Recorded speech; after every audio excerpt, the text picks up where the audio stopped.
नमस्ते बच्चों, good morning. कैसे हैं आप लोग?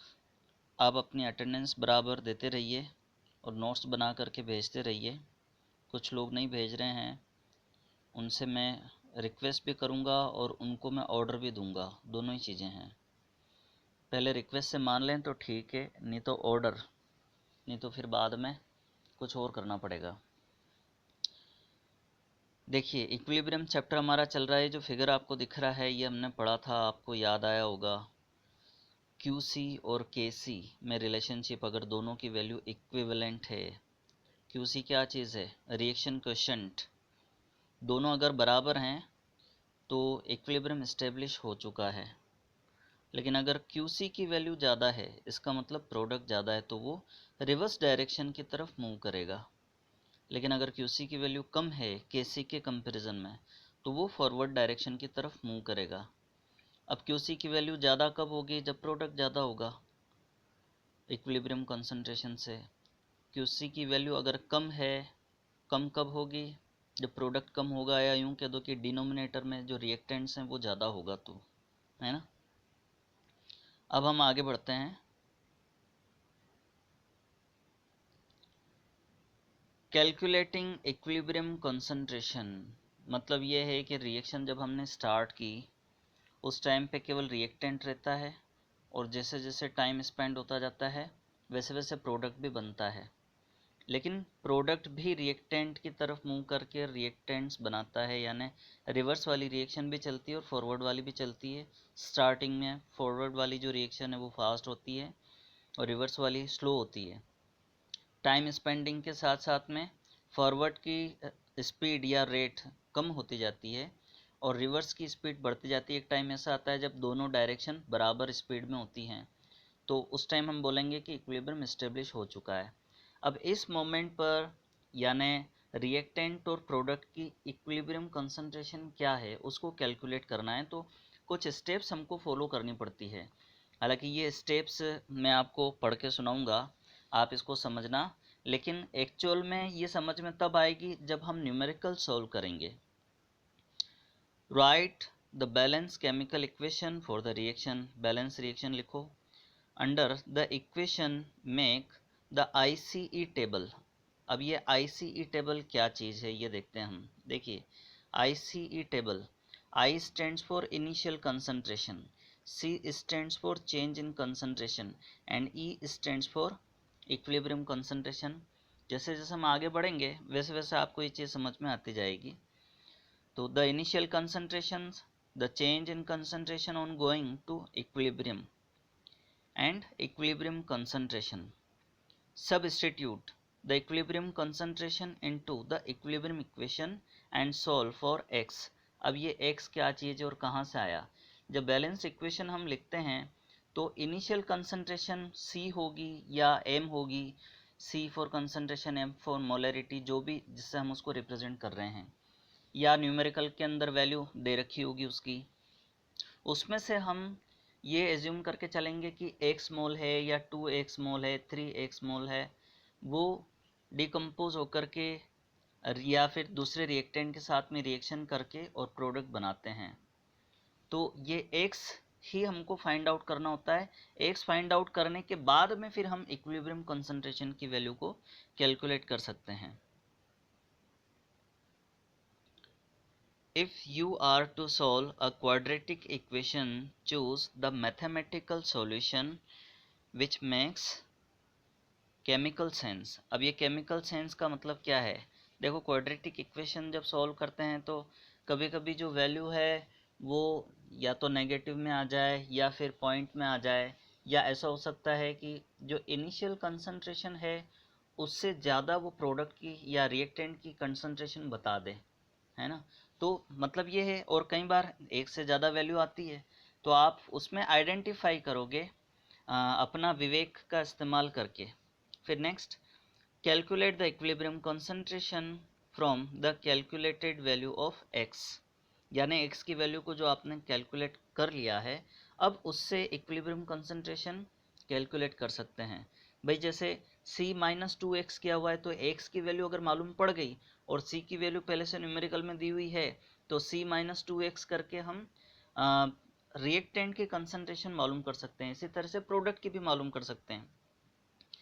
Take the results by substituting them into the equilibrium equation, यानी जो वैल्यूज़ हमारे पास में आई है उन वैल्यूज़ को पुटअप करके इक्विलिब्रियम कांस्टेंट के बराबर वैल्यू आती है कि नहीं, एक बार फिर हम चेक कर सकते हैं इस चीज़ को। और ये चीज़ कब समझ में आएगी, जब हम न्यूमेरिकल सॉल्व करेंगे। अब हम देखते हैं रिलेशनशिप बिटवीन इक्विलिब्रियम कांस्टेंट के, reaction coefficient Q and Gibbs energy. देखिए डेल्टा जी क्या चीज़ है, गिब्स फ्री एनर्जी हमने थर्मोडायनेमिक्स चैप्टर के अंदर पढ़ा था, जो स्पॉन्टेनिटी के बारे में बताता है। डेल्टा जी उसका फॉर्मूला आपको याद होगा, delta H minus T delta S होता है ना। उसको कैलकुलेट करते हैं, अगर डेल्टा जी की वैल्यू नेगेटिव आ रही है इसका मतलब रिएक्शन फॉरवर्ड डायरेक्शन की तरफ मूव करेगी या रिएक्शन स्पॉन्टेनियस हो जाएगी।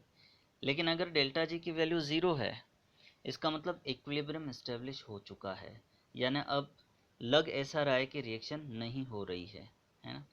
तो हम देखें delta G is negative then the reaction is spontaneous and proceed in the forward direction. If delta G is positive then the reaction is considered non-spontaneous instead, as reverse reaction would have negative delta G. The products or of the forward reaction shall be converted to reactants.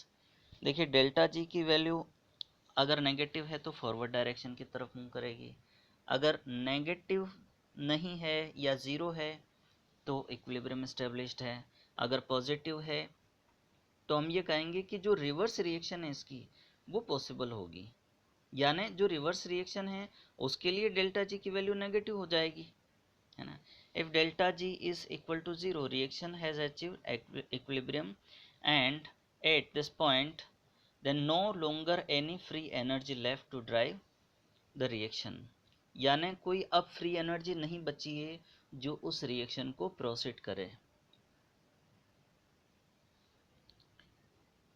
Thermodynamic view को भी हम consider करें, एक mathematical expression यहाँ दिख रहा है आपको, delta G is equal to delta G naught plus R T log natural Q. देखिए ये जो डेल्टा जी नोट लिखा है वो स्टैंडर्ड कंडीशंस के लिए यूज़ किया जाता है। दूसरा आर गैस कांस्टेंट है और जो टी लिखा है वो टेम्परेचर है, हालांकि यहाँ कैपिटल लिखा जाना चाहिए था लेकिन स्मॉल टी लिखा हुआ है फिर भी अंडरस्टूड है। और लोग नेचुरल क्यू, ये क्यू जो क्वेश्चंट है रिएक्शन क्वेश्चंट है, यहाँ पर इक्विलिब्रियम कांस्टेंट भी पुटअप किया जा सकता है। फिर एक चीज़ और आप याद रखना, पहले भी बताया था, लोग नेचुरल को लोग बेस 10 में कन्वर्ट करते हैं तो 2.303 से मल्टीप्लाई करते हैं। अब हम ध्यान दें जब इक्विलिब्रियम इस्टेब्लिश हो जाता है तो डेल्टा जी की वैल्यू ज़ीरो हो जाती है ना। मतलब जब तक डेल्टा जी की वैल्यू नेगेटिव है इसका मतलब रिएक्शन फॉरवर्ड की तरफ मूव कर रही है, लेकिन जब ये इसकी वैल्यू ज़ीरो हो गई तो इक्विलिब्रियम इस्टेब्लिश हो गया, इसका मतलब ये जो है ओवरऑल इसकी वैल्यू भी ज़ीरो हो जाएगी, मतलब ये ज़ीरो के बराबर है। तो हम इस इक्वेशन को इस फॉर्म में भी लिख सकते हैं जैसा कि आपको आगे दिख रहा है। तो delta G is equal to minus R T log natural K, ठीक है, जो क्वेश्चंट है उसके बजाय हमने के यानी कांस्टेंट इक्विलिब्रियम कांस्टेंट पुटअप कर दिया। फिर हम देखें लोग natural K is equal to, यहाँ माइनस लगाना भूल गए हैं, यहाँ पर माइनस भी आएगा, तो log natural K is equal to minus delta G naught upon R T, या फिर हम लिख सकते हैं इसका एंटी लॉग अगर लें तो k इज इक्वल टू ई। देखिए डेल्टा लगा है यहाँ ई के पहले, वो गलत है तो ये नहीं आएगा, लेकिन ई स्टैंड्स फॉर एक्सपोनेंट, उसकी पावर क्या होगी minus delta G naught upon R T के बराबर होगी। अब इस इक्वेशन से हमको ये पता लगेगा, थर्मोडायनेमिक्स से हम इसको जोड़ रहे हैं कि डेल्टा जी की वैल्यू अगर नेगेटिव है यानी लेस देन जीरो है तो वो ओवरऑल के की वैल्यू को ग्रेटर देन 1 बना देगा, और के की वैल्यू ग्रेटर देन 1 आ रही, इसका मतलब क्या हुआ, इसमें रिएक्शन फॉरवर्ड डायरेक्शन की तरफ मूव करेगी। के क्या है इक्विलिब्रियम कांस्टेंट है, लेकिन अगर डेल्टा जी की वैल्यू ग्रेटर देन 0 है तो वो के की वैल्यू को लेस देन 1 कर देगा।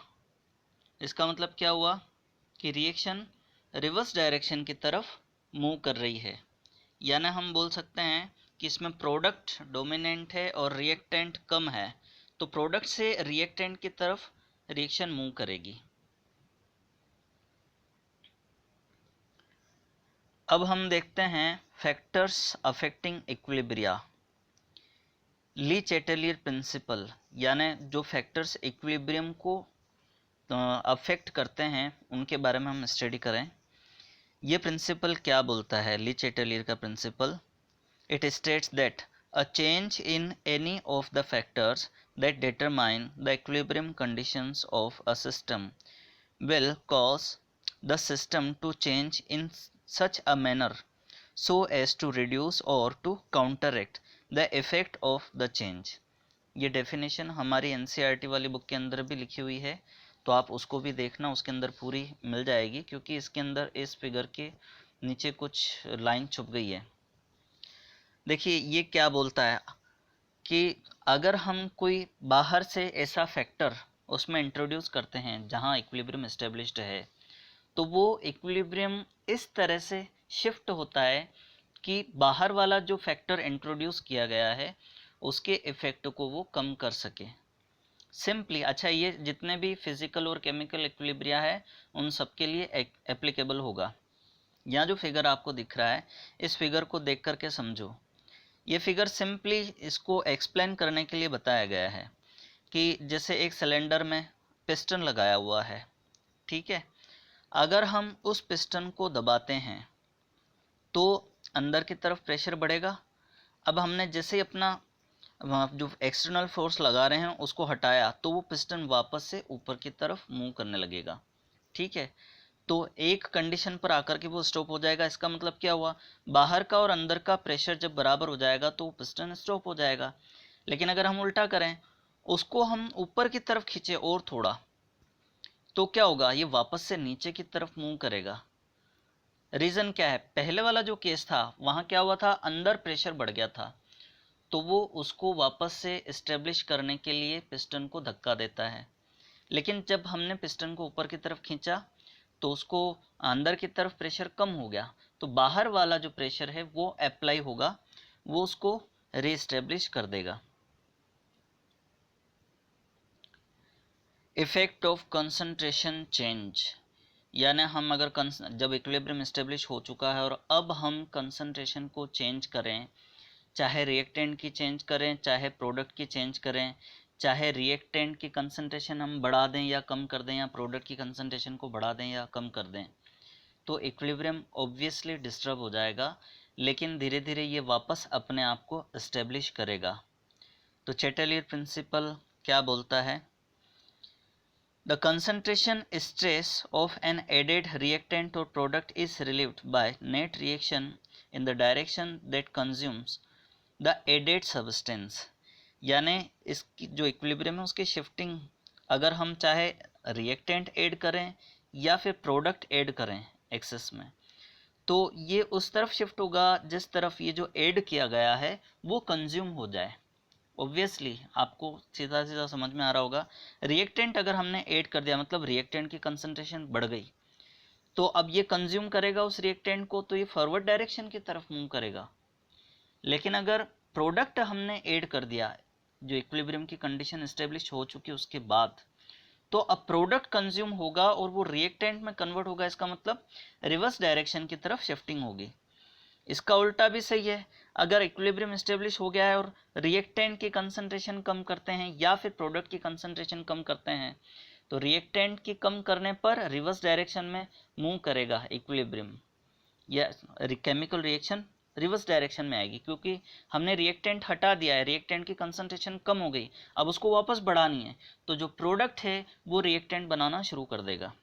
इसका उल्टा भी सही है, अगर प्रोडक्ट की कंसंट्रेशन को कम करोगे तो फॉरवर्ड डायरेक्शन की तरफ शिफ्टिंग होगी। The concentration stress of a removal reactant or product is relieved by net reaction in the direction that replenishes the removed substance, or in other words we can say when the concentration of any reactant or product in a reaction at equilibrium is changed. The composition of the equilibrium mixture change so as to minimize the effect of concentration change. यानी equilibrium की shifting उस तरफ होगी कि ये जो concentration का जो चेंज यानी एक फैक्टर आया है जिसने इक्विलिब्रियम को डिस्टर्ब किया है, तो उस डायरेक्शन में शिफ्टिंग होगी जिधर ये फैक्टर को कम किया जा सके। Effect of temperature change.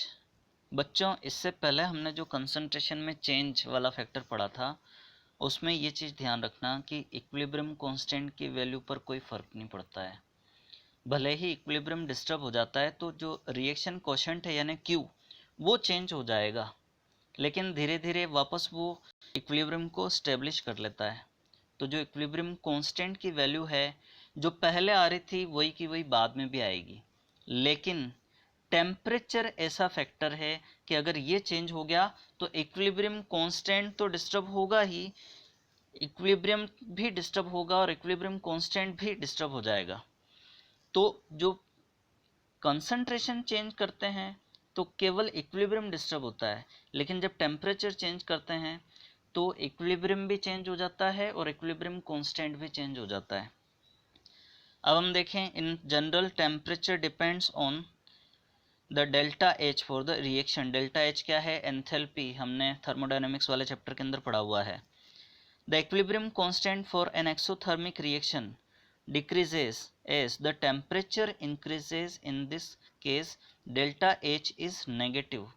देखिए, अगर एक्सोथर्मिक रिएक्शन है और हमने टेम्परेचर बढ़ा दिया तो इक्विलिब्रियम कांस्टेंट है उसकी वैल्यू डिक्रीज हो जाएगी। मतलब ये हुआ कि अगर वैल्यू डिक्रीज हो जाती है तो जो रिएक्शन है वो रिवर्स डायरेक्शन की तरफ मूव करेगी। ये भी बात ध्यान रखना। ये सीधा सीधा आप जो N2O4 और NO2 वाला एग्जाम्पल हमने देखा था उससे रिलेट करके देख लीजिए। फिर the equilibrium constant for an endothermic reaction increases as the temperature increases and in this case delta H is positive. Endothermic reaction के लिए उल्टा होगा, अगर आपने टेम्परेचर बढ़ाया तो ये रिएक्शन को फॉरवर्ड डायरेक्शन की तरफ मूव करेगा, उसको फेवर करेगा, और इसका मतलब ये हुआ कि जो इक्विलिब्रियम कांस्टेंट है उसकी वैल्यू बढ़ जाएगी या इंक्रीज हो जाएगी। Rising the temperature shifts the equilibrium to left and decreases concentration. देखिए, एक्सोथर्मिक रिएक्शन में ये ध्यान रखना, अगर आपने टेम्परेचर बढ़ा दिया तो रिएक्शन की शिफ्टिंग रिवर्स डायरेक्शन की तरफ होगी। उसका रीज़न क्या है? एक्सोथर्मिक रिएक्शन कौन सी होगी? जिसमें हीट एनर्जी जनरेट होती है, यानी पहले से ही उसमें हीट बन रही है और आपने अगर टेम्परेचर बढ़ा दिया तो यानी हीट एनर्जी और बढ़ा दी, तो वो क्या करेगा? वो इस तरह से एक्ट करेगा ताकि ये जो हीट एनर्जी बाहर से देकर के टेम्परेचर को बढ़ाया गया है उसके इफेक्ट को कम कर सके, इसलिए रिवर्स डायरेक्शन की तरफ मूव होता है। लेकिन एंडोथर्मिक रिएक्शन में उल्टा होगा। मतलब ये हुआ कि वो रिएक्शन में रिएक्टेंट जब प्रोडक्ट में कन्वर्ट हो रहा है तो हीट एनर्जी को वो एब्जॉर्ब करता है। आपने टेम्परेचर बढ़ाया तो उसको और एनर्जी मिल रही है, तो वो फेवर करेगा रिएक्टेंट्स को प्रोडक्ट की तरफ मूव करने के लिए। मतलब एंडोथर्मिक रिएक्शन के अंदर रिएक्शन की शिफ्टिंग टेम्परेचर इंक्रीज करने पर फॉरवर्ड डायरेक्शन में होगी। ठीक है, अगर टेम्परेचर कम करते हैं तो एंडोथर्मिक और एक्सोथर्मिक में ये जो इफेक्ट हैं और ये जो शिफ्टिंग है ये उल्टी हो जाएगी, रिवर्स हो जाएगी। Effect of inert gas addition, किसी तरह का कोई फ़र्क नहीं पड़ेगा इक्विलिब्रियम पर, इक्विलिब्रियम डिस्टर्ब नहीं होगा। क्यों नहीं होगा वो हम देखते हैं। If the volume is kept constant, volume को कांस्टेंट रखना ज़रूरी है, and an inert gas such as argon is added which does not take part in the reaction, the equilibrium remains undisturbed.